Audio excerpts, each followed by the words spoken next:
Y'all, can we be real honest for a hot minute? I spent months looking like I swallowed a whole basketball. When I started the day as flat as a pancake, at least I thought. Every single day. I tried cutting out gluten, upping my probiotics, and I drank so much celery juice and water I could have been a spokesman for the celery farmers. And nothing was seeming to work. I was losing weight, my clothes were fitting better, but my belly still out here bloated, looking like it had its own zip code. Turns out I was making 5 good health mistakes that had me walking around like I was pregnant after every single meal. Especially once our beautiful bodies start doing whatever it wants after 30. But we love the changes because we love the age. Once I fixed these 5 things, I started to see improvements within 2 weeks. And if you're ready to stop hiding behind flowy tops, nothing wrong with wearing them because I love them, but also actually feel comfortable in your skin again, buckle up, buttercup. I got you. If you've ever felt betrayed by your own stomach, especially as life throws you curveballs, hit that like button right now and leave me a comment about your biggest bloating struggle. Are you team, why do I look 6 months pregnant after a salad? Or team, my jeans fit in the morning but not at night? Let me know. I've been both.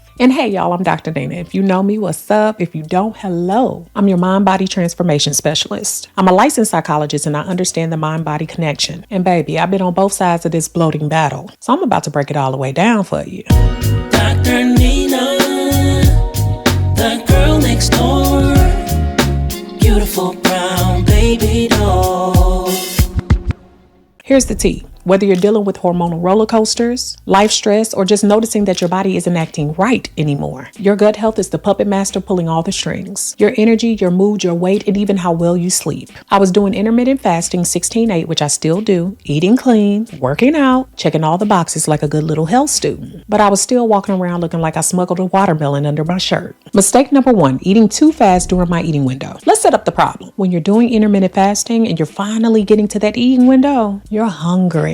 Life is busy. Whether you're working, dealing with family, or just trying to get through your day, I would literally sit up and inhale my first meal. But here's what I didn't know. Breaking your fast with rapid eating is one of the worst things you can do for belly bloat. Your digestive system has been resting for 16 plus hours for some of us. When you slam it with the food that you barely chewed, don't act like you don't know. You're asking for fermentation, gas, and the food, baby, that makes you look pregnant. So the science behind this. After fasting, your digestive enzymes need time to ramp up production. Your saliva contains amylase, which breaks down carbs before it hits your stomach. Unchewed food during your eating window, that equals maximum fermentation because your gut is extra sensitive post-fast. And y'all, this gets worse as we age because our digestive enzyme production naturally decreases. What worked in your 20s might not work in your 30s or 40s and beyond. Your body needs more time and support and not less. So here's what I did instead, and I had to mindfully do this. I started my eating window with something gentle, bone broth or a small portion of cooked veggies or even a protein shake. I waited 15 minutes and then ate my main meal slowly. I would put my fork down between bites and try to aim for 20 to 30 chews per bite. Yeah, I had to count at first. It felt ridiculous, but it worked. The result, my post-meal bloating dropped by 40%. And that was in the first week just by making this change alone. Now, before I dive into mistake number 2, let me tell you about my morning routine game changer. And this portion of today's video is sponsored by AG1.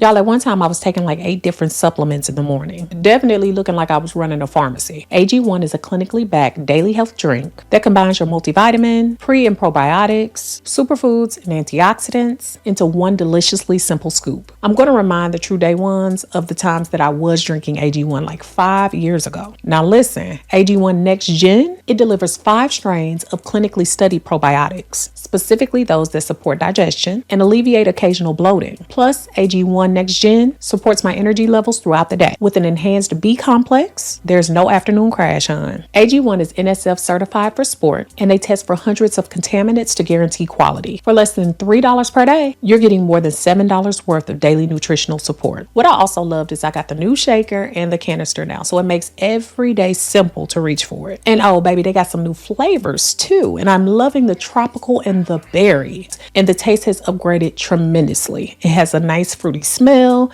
great texture, and it goes down easy. So go to drinkag1.com/Dr. Nina or scan the QR code here. You'll get a free welcome kit with a bottle of vitamin D and AG1 travel packs like these. Thanks to AG1 for sponsoring today's video. And back to mistake number 2, which had me shook. Okay, mistake number 2, drinking too much liquid with meals. So let's set up the problem. I used to break all my fasts with a huge glass of water, and I would have it with my meal. I thought I was being so healthy, staying hydrated, doing all the good things, and maybe even keeping myself from from eating too much, but I was actually diluting my stomach acid right when I needed it the most. As we age, our stomach acid production naturally decreases. When you go adding excessive liquids on top of that, you're setting yourself up for a digestive disaster. Your stomach needs concentrated acid to break down protein, which I eat a lot of, and also to get this kill bacteria, especially after fasting when your system is ramping back up. So the science behind this: stomach acid pH needs to stay between 1.5 to 3.5, and that's for optimal digestion. Excessive liquid dilutes HCl, or hydrochloric acid. Come on, periodic table. And that's when you need it most. Weakened acid equals undigested food, which equals bloating, gas, and potential SIBO. And this is why food often felt like, for me, that it just sat on my stomach. Click like if you can relate, especially as I got older and my digestion wasn't as robust as it used to be. So here's what I did instead. I stopped drinking heavy water or liquids 30 minutes before I broke my fast, and I tried to just sip while I was having my meal. I drank water heavily 1 hour after eating instead, and this change was massive for my digestion. It was like a night and day difference, y'all. My food actually started moving through my system properly, and that was instead of just sitting and fermenting. Mistake number 3, not supporting my microbiome properly. So here's the problem. So a lot of the game changers came in because I stopped taking random probiotics. Okay, I thought I could just pick up one at Walmart or whatever and be fine. But here's what nobody tells you. When your body goes through major changes, whether it's aging, stress, hormonal shifts, or even life transitions, your microbiome gets wrecked. I was doing intermittent fasting and still am, which is great for weight loss, but it can be tough on your microbiome if you're not strategic. At one point, I was basically starving what good microbiome I had left. So here's the science. Your microbiome changes dramatically as you age, especially while we're going through hormonal fluctuations. Studies show that it can take months for your gut bacteria to stabilize after any major life change. Intermittent fasting plus a compromised gut microbiome, that means that you need targeted support, not just random supplements. Your gut-brain axis is also affected. This is why stress and gut issues often go hand in hand. So what I've done instead, I try to only have my spore-based probiotics that help to survive stomach acid rather than just regular probiotics. I try to have prebiotic foods during my eating window: asparagus, garlic, onion, even slightly green bananas. I ate fermented foods as much as possible: sauerkraut, kimchi, Greek yogurt. At one time, I was taking L-glutamine powder to help to heal my gut lining, and that was 5 grams in the morning before breaking my fast. I added bone broth at least 3 times per week. Y'all know I love bone broth. Collagen and gelatin are clutch for gut repair. Here's my specific routine. Sometimes I'm breaking my fast with bone broth, main meal with a little bit of fermented food, maybe sauerkraut on the side, snack with prebiotic foods, apples with almond butter or things like that, dinner before closing the eating window, and a spore-based probiotic taken with dinner for maximum absorption. And the result? Within 10 days, my bloating was 70% better. My energy was coming back, and I found that this was the missing piece. And if you remember in some of my other videos about intermittent fasting and other things,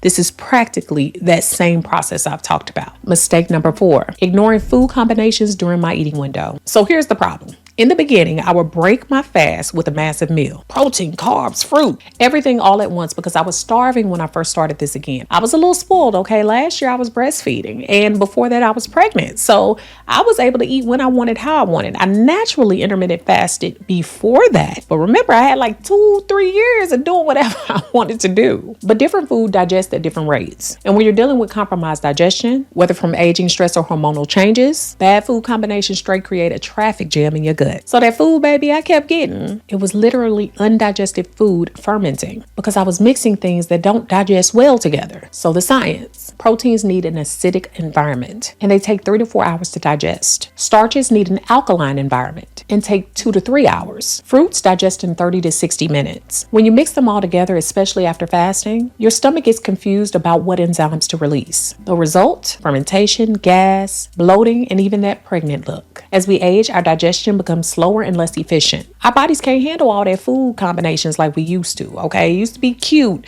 to go get some fast food, go get some food down the street, go eat at your neighbor's house.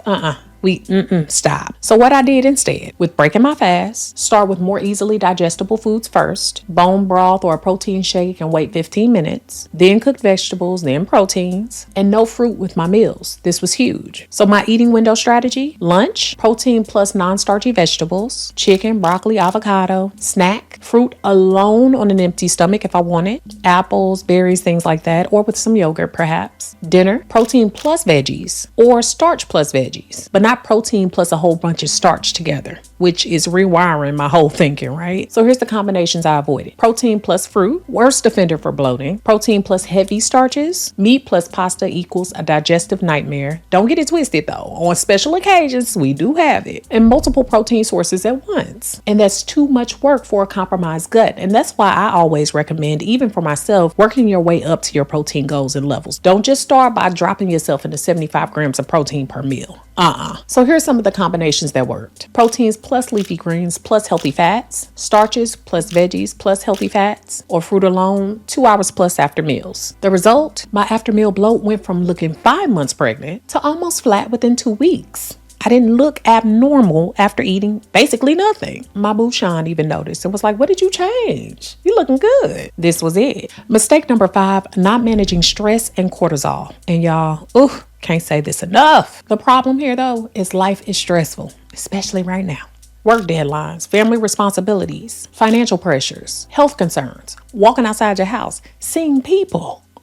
And every time I was stressed, which was daily, my bloating seemed to get worse instantly. I didn't connect the dots at first, which I should have. I know this stuff. But chronic stress was sabotaging everything else that I was doing. Y'all, your gut and your brain are directly connected. And when you're constantly stressed, your cortisol spikes equals digestive disaster. So the science here. The gut-brain axis is real. Stress directly affects gut motility and bacteria. Cortisol, your stress hormone, it increases with age and life pressures. So it's not just you getting older, it's the things that are adding on and compounding the stress. High cortisol equals slower digestion, increased inflammation, leaky gut, and stress diverts blood flow away from digestion because your body thinks that you're in fight or flight mode. So when you're stressed during your eating window, you literally can't even digest food properly. So here's something I did instead. Morning routine during my fasting window, 10-minute meditation or breath work, especially before the day got crazy, or just a simple walk. Even just 15 minutes of a walk makes a big difference. No scrolling social media first thing. You don't want to get yourself worked up. And this was big for my cortisol. And during eating windows, I try to eat in a calm environment. No phone, minimal TV and distractions.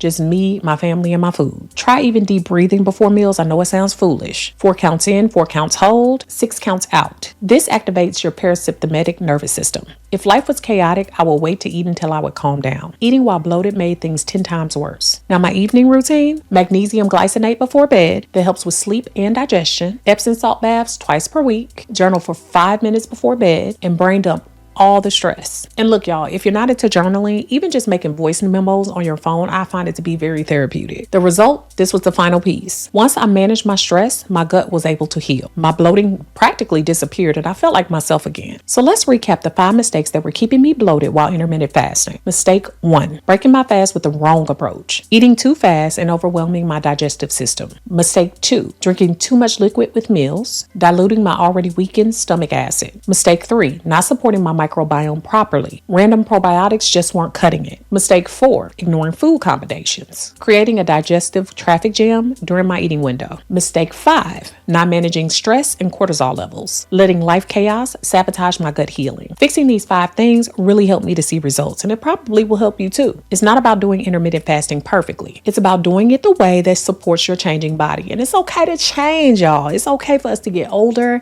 We're getting wiser. We're getting better. We're changing and growing. So the transformation, here's where I am now. I've lost 45 pounds. My bloating is pretty much gone. I'm closer to my goal, 10 to 15 pounds away. My energy is back and I feel like myself again. But more importantly, I'm not just surviving life changes. I'm thriving and y'all can too. You don't have to listen to the people that tell you, well, that's just how it is. You know, you're getting older. Okay, you can do that, but not over here.